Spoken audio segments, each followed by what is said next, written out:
Hello again, everybody. This is Derek, and I am coming back at you with another Wargaming and miniature video.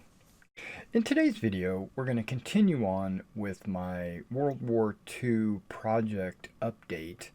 In today's update, we're going to show the SS Grenadier company that I have assembled and put together.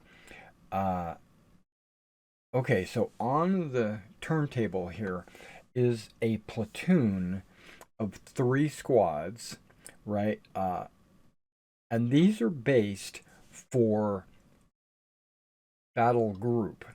I play battle group, not Flames of War. I know it looks like Flames of War, but these figures on the table uh, are a mixture of Plastic Soldier Company,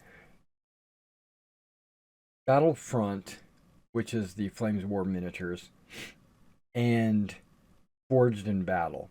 So there's actually a lot of different varieties in here. Some of these figures are metal, and majority of them are plastic. Uh, Now I base them similarly to Flames of War because not exactly, but I use the Flames of War bases because I think it makes it more convenient to move on the table, and it looks good. Those bases are great bases. I love them. Okay, so these guys are painted in the traditional P dot camouflage alongside a commission I was doing. So while I was painting the SS for my customer, I decided to go ahead and paint 2 of my platoons and some company elements for a company that I'm going to be using in the upcoming Canada's Crucible campaign that we're working on. These figures are mounted for the squads are mounted 4 per base, right? With one of the bases containing a machine gun, right, and the other bases containing the NCO. So there should be like a submachine gun. But these are the 8-man squads. And the first, or the lead group here, there are 6 figures. This is the platoon headquarters, right? And then these additional figures along the outer edge are actually, in battle group terms, they are considered support elements for this platoon. Okay, as a battle group infantry platoon, SS infantry platoon, you're allowed to purchase 4 support elements. Now, that doesn't stop me from making uh, all the different support elements to give myself variety. It's just that these are the ones that I did. So we have a PAC 38, which is a 50 millimeter anti-tank gun. Uh, we have a Panzer Shrek team. We have a loader team. And we'll talk about loader teams here in just a second.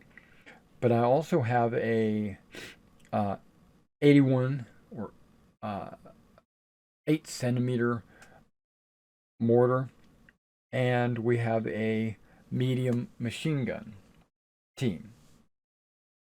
Okay, now these 2 platoons, you can see the other one off camera. It is identical to this, although there might be different figures and different positions and stuff like that. And I will pull them up and show you the second platoon. Okay, now this is the second platoon as part of the company. You can see fairly clearly that there are 3 squads here, and again, there's support elements are the Panzer Shrek, the loader team, the mortar, machine gun, and the anti-tank gun, and this is the platoon command. Okay, so this is the composition is exactly the same. I'm really happy with the way these turned out. The P dot camouflage was time consuming. It took me a lot longer than I anticipated. But going forward, I won't have a whole lot more SS troops to paint. So now that I've got these knocked out, I should be able to move on to other things like their vehicles and things like that. Okay, let's talk about loader teams just for a minute. Uh, Loader teams are available for pretty much any crew served weapon. So if I wanted, I could have a loader team for the anti-tank gun. I could have a loader team for the medium machine gun. I could have a loader team for the mortar. So I could have 3 loader teams in this platoon, but I decided to make only one. I am planning on making one for pretty much every platoon, and so if for whatever reason, whatever game we're playing, I need a second loader team in this platoon, I can just uh, crib it off of one of the other platoons and then add it to this one. So that's not going to be a problem at all. Uh, I think all these look really good. You'll notice that I used 3 colors of clump foliage to add a little bit of vegetation to the bases to give them a little bit of we're in the shit. Okay, so not only can I do these loader teams, but I wanted to kind of talk about loader teams a little bit. Loader teams are kind of underrated, but that's not what I'm getting at. I'm getting at the actual modeling of the loader team. The the anti-tank gun here came with a little bitty box, right? I think it's right there on the corner. It came with a box of open with a separate lid that you could put on the base of the gun. I have built some 88s, and these 88s come with these larger boxes, and there's some 88 shells leaning up against it. So there are guns like mortars, anti-tank guns, flak guns, stuff like that. Even Plastic Soldier Company, Flames of War, and the Forged in Battle. Those are the 3 main, and Old Glory. They have these little extra bits and bobs that you could put on the base to give the base a little bit more detail, more visual, So, but what I decided to do is to take all those bits and bobs, and I distributed them amongst, I think, 5 or 6 loader team bases.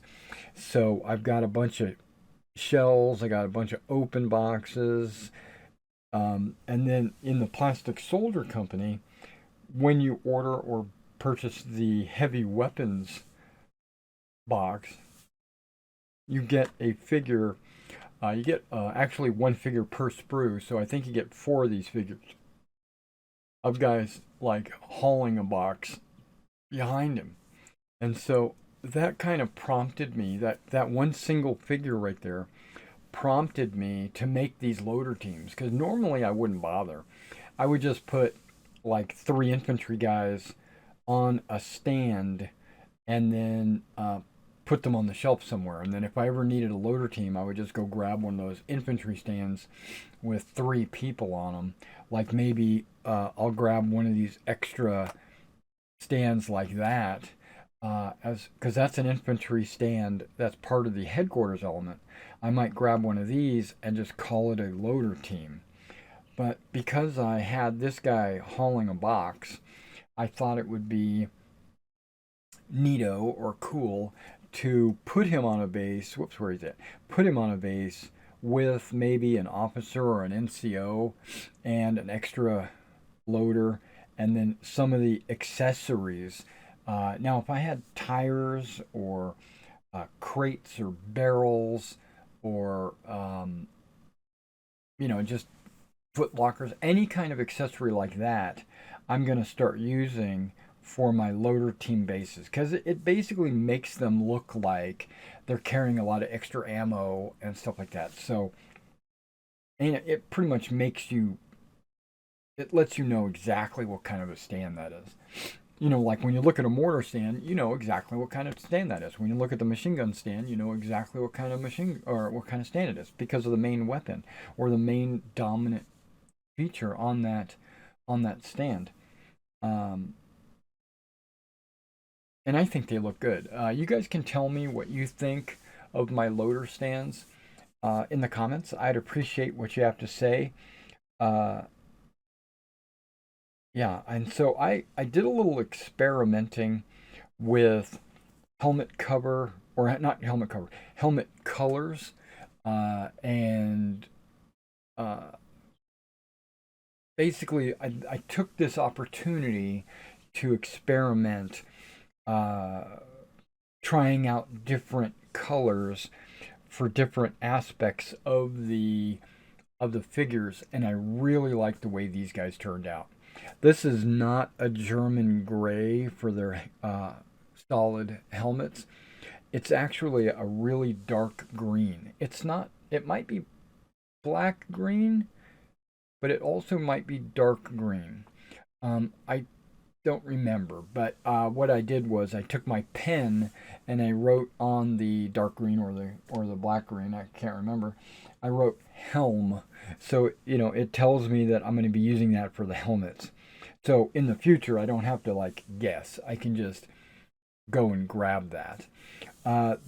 You'll notice the pants on all of these figures are field gray, which is kind of a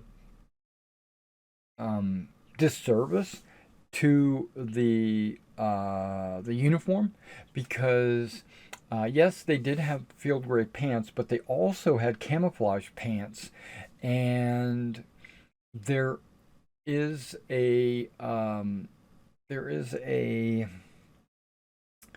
um, a thought process out there in the universe that you should mix and match some field gray jackets with camouflage pants, maybe some people wearing both the camouflage top and the camouflage bottom, and then there's others that say just do the camouflage top, and then you know all OD on OD, all field gray with maybe just a camouflage helmet, or you know just mix and match.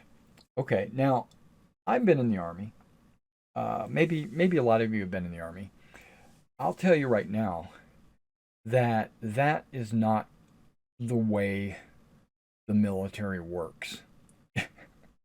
Not from my experience. My experience is your commander says what you're going to be wearing.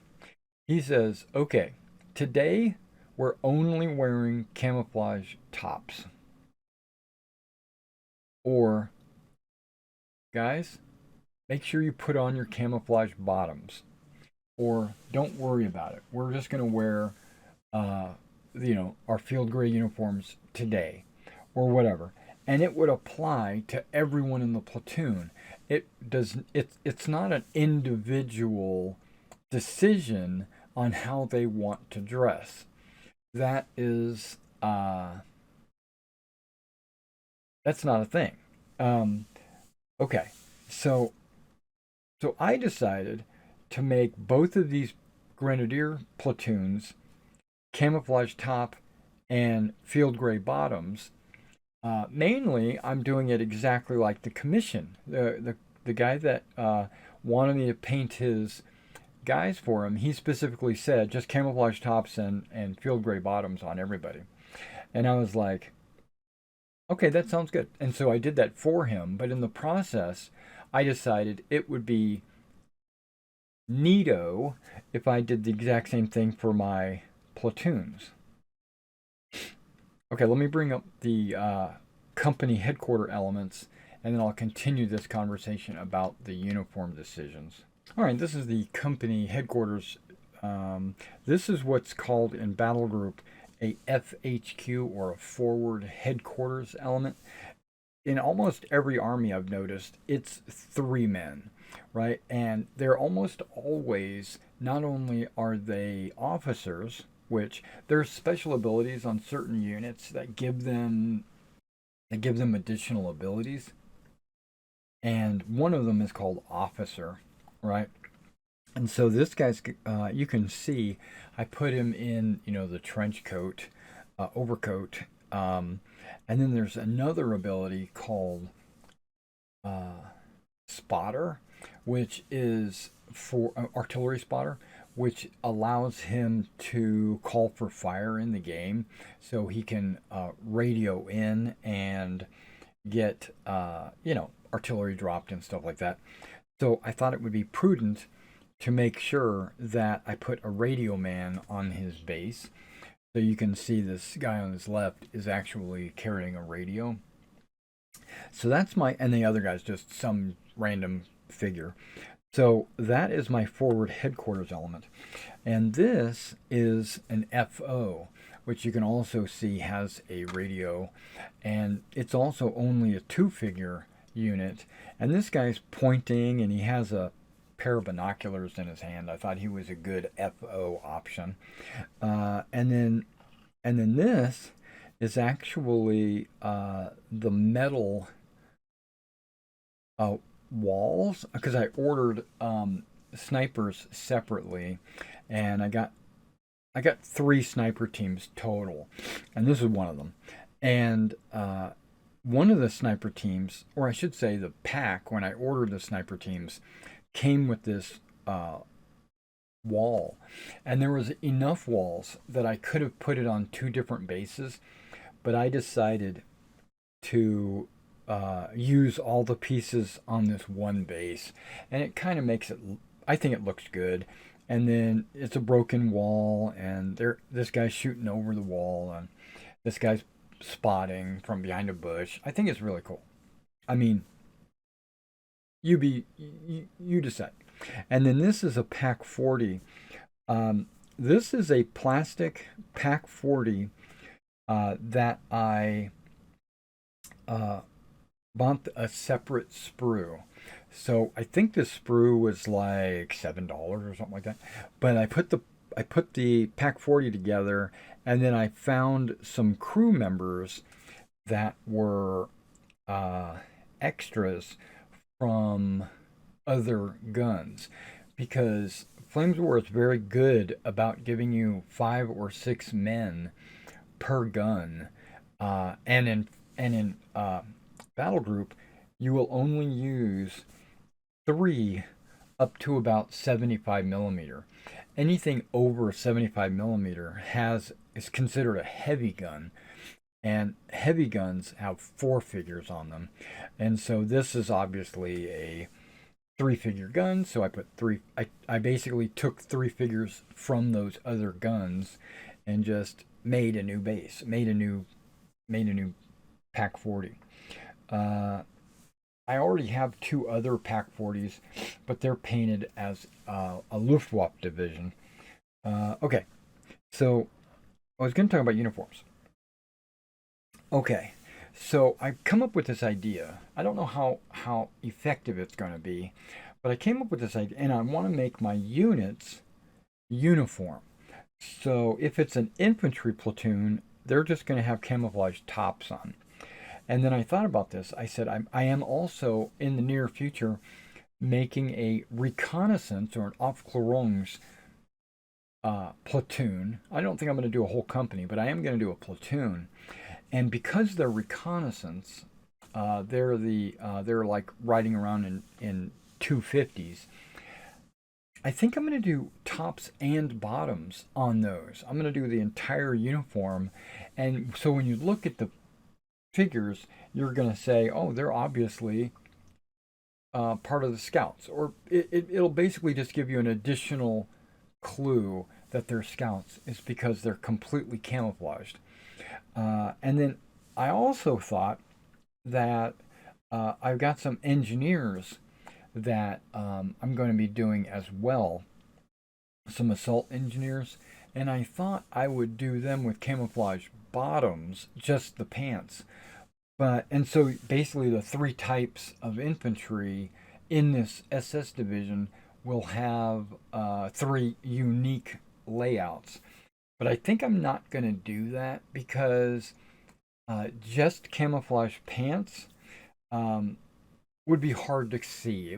It wouldn't be it wouldn't stand out enough. It wouldn't be worth bothering with. I've considered just doing it anyway, because then everybody in the platoon would have a field grade jacket, and that will basically make them distinct in an SS unit. So I might do that just for SNGs. Um, yeah. Also, the base edging on the Flames of War bases, uh, that is the primer color, which is a monster brown. I primed these guys with monster brown. Um, I'm not sure if I like the brown. I might go back over it with a type of green, maybe a Russian green or something like that, to tone the edge down because they look very dark. I might even just use cork. I don't know what I'm gonna use. Maybe a khaki, probably not a khaki, or a field gray maybe. But I'm thinking about doing the edges to kind of subdue the base. The base seems too those edges are too stark. They stand out too much, in my opinion. So I think I'm gonna go around and do all the bases. Yeah. So as an update, I've got these Panzer Grenadiers from the 12th SS Division for the Canada's Crucible, and in the near future, I'm going to start working on some British elements, which they're actually Canadians. So I'm going to be working on some Canadians for Canada's Crucible. I've ordered 2 companies from Flames of War. Each company box comes with, I've done the math here, they come with 4 sprues, right? And so that's 8 sprues of British, and then I also ordered a British starter force, which includes 2 more sprues of British infantry. So that's 10 sprues, and that's still not enough because after doing the math on that, I can make 5 platoons out of the 10 sprues, and then I would have enough to do a carrier team. It has 3 like carriers, and each carrier has like 3 men in it. One's a Piat, one's a machine gun, and one's rifle. I also can do a few other teams, like more Piat teams, more 2-inch mortar teams, and then I'll have like a dozen or less, maybe 7 riflemen left. So if I wanted to make just a squad, I could do that, right? So it makes 5 platoons plus the carrier squad, uh, plus maybe a patrol. And so I'm thinking about doing that because 5 platoons is more than enough to get this campaign started. Mainly because the battles that take place during the Canada's Crucible is usually 4 platoons or less. Now, it could be a mixture, like some tank, some infantry, some reconnaissance, or whatever. So I really have to spread my collection out. But those 5 platoons will be enough. It'll get me started towards the scenario. There is a scenario in one of the books that requires 7 British infantry platoons, and so 5 plus these extra pieces will get me well on the road, and then I would only need 1 more company to go from 5 to 7 plus. So that can be way in the future. But currently, 5 platoons should be enough. Will I paint them all at the same time? I thought about it because the Canadians are going to be fairly easy to paint. Um, I'm definitely, yes, going to assemble them all at once to make sure the officers are in the right place, make sure the Piats are in the right place, etc., etc. And like all of these figures, I painted them on the base. I didn't popsicle stick them and then transfer them to these bases afterwards. Okay, final point. And this is I didn't know if I wanted to say this to you or not. I just wanted to leave it hidden. But do because this is an update and it doesn't really impact anybody except me. I made a mistake. I My infantry platoons, as you know, one squad should have 8 figures, and one of them is a machine gun, and on the other well, that's another machine gun, and on the other stand,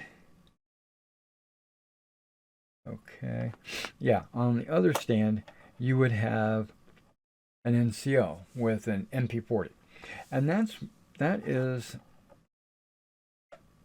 99% of all German squads. That's what they look like, right? Well, I made a mistake in one of my squads, and let's go ahead and show you.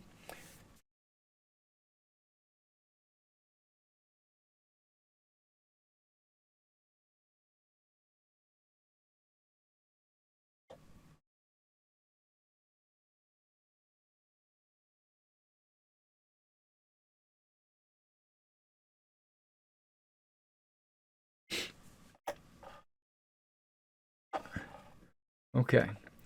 Um, on one of the stands, I made a huge mistake. And it's not huge. And I'll explain why I made it here in just a second. I know this is kind of a PS, at the end of the video. Remember, you're supposed to have one NCO, right? And one machine gun, which, okay, wait, hold on. This is the NCO, and so you can see where the problem is. This is the NCO, and then this is the machine gunner, but I not inadvertently, I'll tell you why it got confusing. I also have an NCO on this stand. So in this squad, I have 2 NCOs, and that's inaccurate. So, um, what see what happened was, I'm pushing up on my glasses. See what happened was, I also mounted a third platoon, and that third platoon is a reconnaissance platoon, and it is their squads are 4 men because they ride in a 250. They're actually 6 men, okay, but there's a driver and a machine gunner that stay with the half track. So the 4 men would dismount, and the NCO and the machine gunner should be in the same base. Okay, not this base, but that base. So this was supposed to be one of the stands, one of the squads in the recon platoon, and I accidentally grabbed it and included it and went ahead and fully painted all these guys. So when I go to paint my reconnaissance platoon, I'm going to take the correct base and swap it out for this base. So it will have just the machine gun, or just, well, no, wait, hold on, what? Just the machine gun, because this has the NCO. So when I was going through the bases, I have a feeling I grabbed this one saying, oh yeah, it's got a machine gun, we're good, and not realizing it was part of the scout platoon. So now, if I'm doing the scout platoon in full camouflage, like head to toe P-dot, then I might consider go in and touch up the pants on these guys. But to be honest with you, I'm probably not going to do that. I'm just going to leave those guys the way they are. I'm just going to swap them out figure-wise. So this will go back into the platoon, the reconnaissance platoon, and then one of the reconnaissance platoon bases will go into this squad, and then everything will be right in the world. Okay. The British. I know I'm kind of doing an info dump right now. The British have 10 men squads, right? So they're supposed to have a 3-man Bren gun team, right? So it would look something like that, because one of the Bren guns on the sprue is prone, and one of the Bren guns is standing, right? So I considered, because it's a 3-man team, putting them on a 3-man base like that, but with the prone Bren gun, it would fill up the base. So I've decided not to do that and make a Bren gun team like this, either standing or prone. It doesn't matter. I'm going to put a 3-man team on a bigger stand. And the reason why I have to do that, and I kind of went over this in our live stream, the British, Canadians, Commonwealth, they have this special tactic, or this special, it's called a special rule, but it's basically their doctrine is to take the Bren gun team from all their squads and deploy them separately on the table, and then the remainder, which is another 7 guys, would be charging forward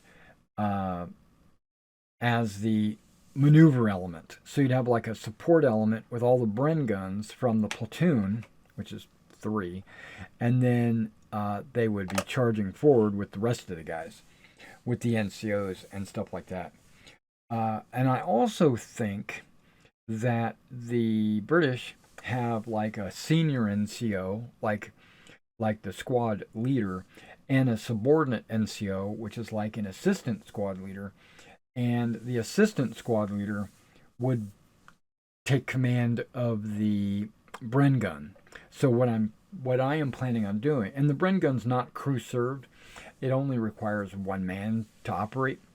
The way the British work is every man in the company, or pretty much just every man, has these 2 giant magazine pouches on their stomach. Those are not rifle magazine pouches. Those are actually Bren gun magazine pouches. So the Bren gun's ammo is actually carried by everyone in the platoon. So technically, everybody is an assistant gunner. So it'll wind up being the Bren gunner, a rifleman, and an NCO. But he'll be considered not a lesser NCO, but a lower rank NCO, like a corporal or something. And then the other 7 guys, this is where I struggled. The other 7 guys will have the squad leader, and then all the other guys that are not Bren gunners. I can't do 4 and 4 because that's 8. Now I could make one of these stands a 3-man figure stand, like I'll just use this as, and there's the 7 guys moving forward, and then this would be the Bren gun, and that would be the full 10-man squad, right?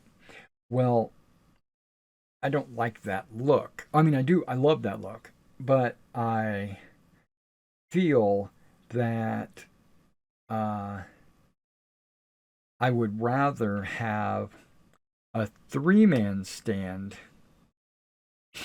and a 4-man stand, and then a 3-man stand. So that winds up being your 10 figures, right? And I could make this smaller 3-man stand, the NCO, and then you just got that. Well, that doesn't really look good as a maneuver element either, right? Okay, so my mind is going in a million miles an hour.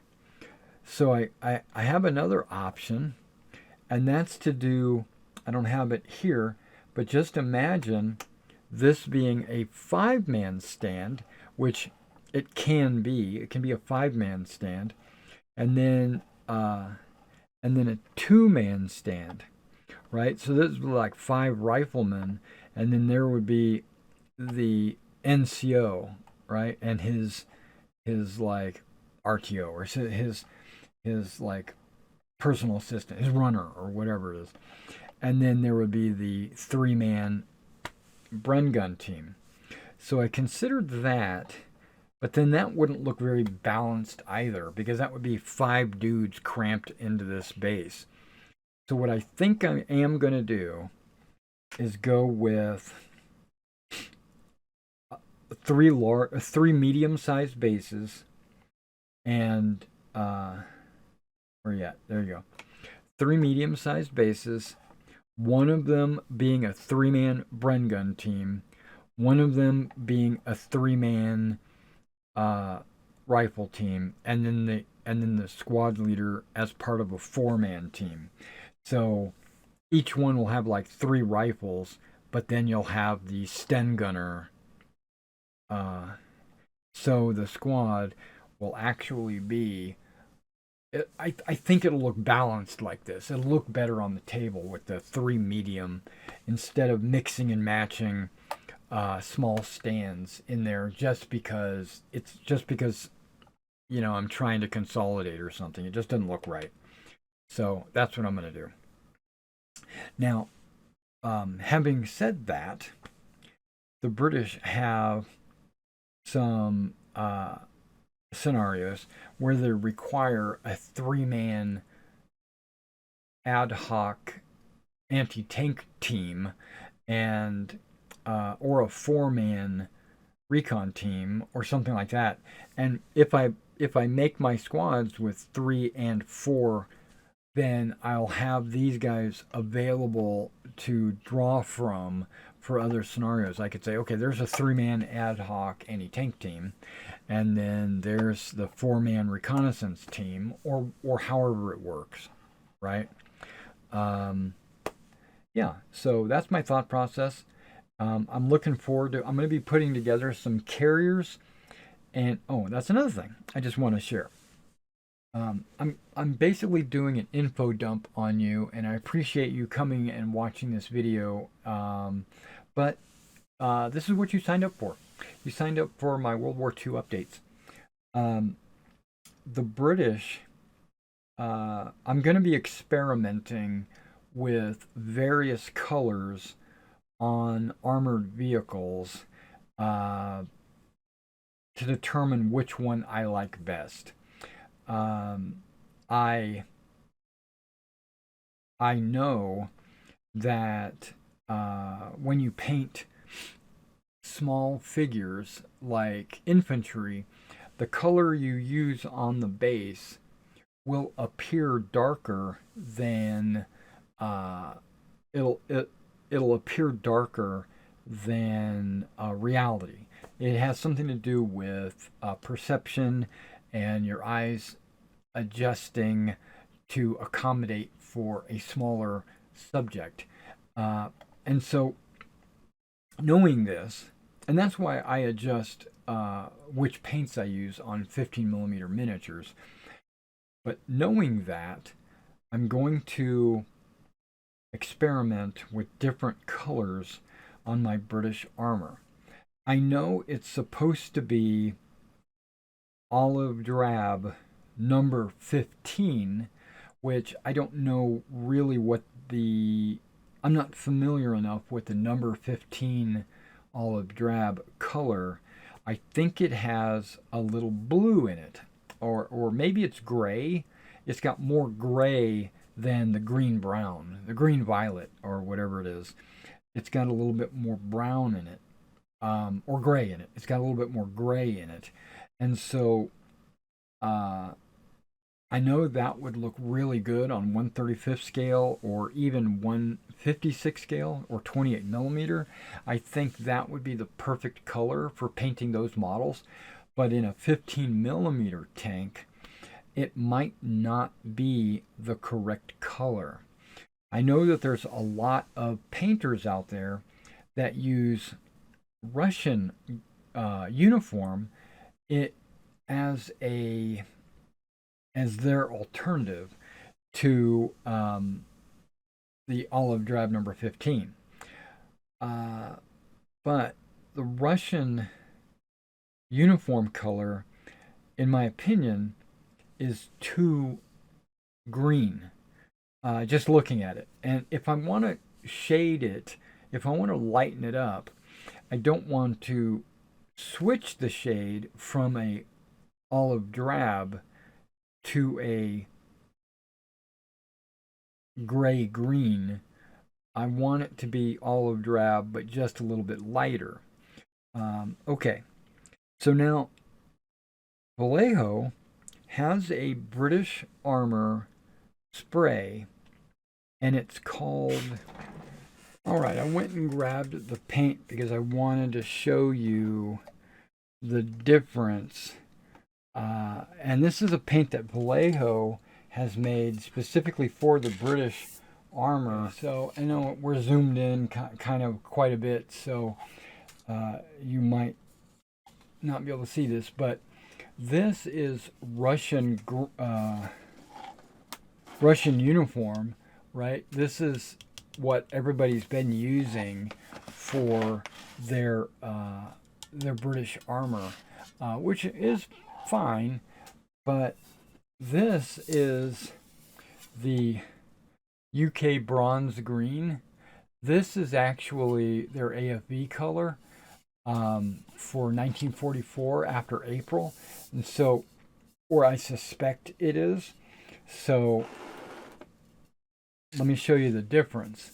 You can kind of see, this is the Russian and that's the British. You can kind of see how it's not anywhere near the green. It's not, it's like a super dark olive green. It's not, and I suspect when I spray, it's not gray, it's actually green, but it does have a lot of gray in it. So when I prime the models, I'll be priming them with this, and I want to see how it looks. And now I might go on top of this with highlights of Russian uniform, because I think that would work really well with this bronze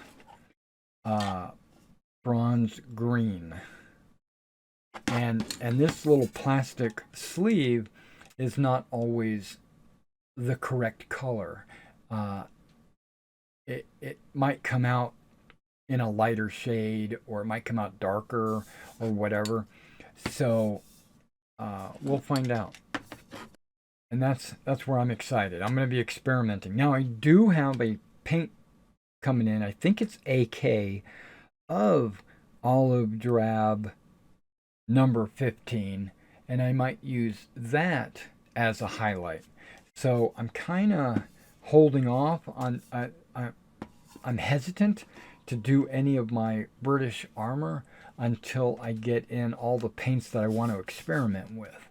I don't want to get started and fiddle around with different things and not have my full collection of paints that I am anticipating using.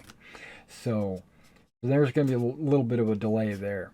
So because of that, I might, and because I don't have any British infantry in yet to do that, I might actually just go ahead and do the reconnaissance platoon. I don't know. I don't really know which direction I want to go now. That's where my big dilemma is. All right, guys. Well, thanks for coming out and checking out this video. I hope this was informative and it was helped you out in the future. And if you got any questions, be sure to post them on in the comments, because I do read them. Maybe not the next day, but I do read them. And if you want to, if you're shopping for some 15 millimeter, 28 millimeter World War II models, go ahead and check that out at my eBay store. And also, if you want a commission painted up for you, contact me at my email address so that I can quote your price and we can get that taken care of. All right, guys, thanks for coming out and checking out this video, and I'll see you in the next one.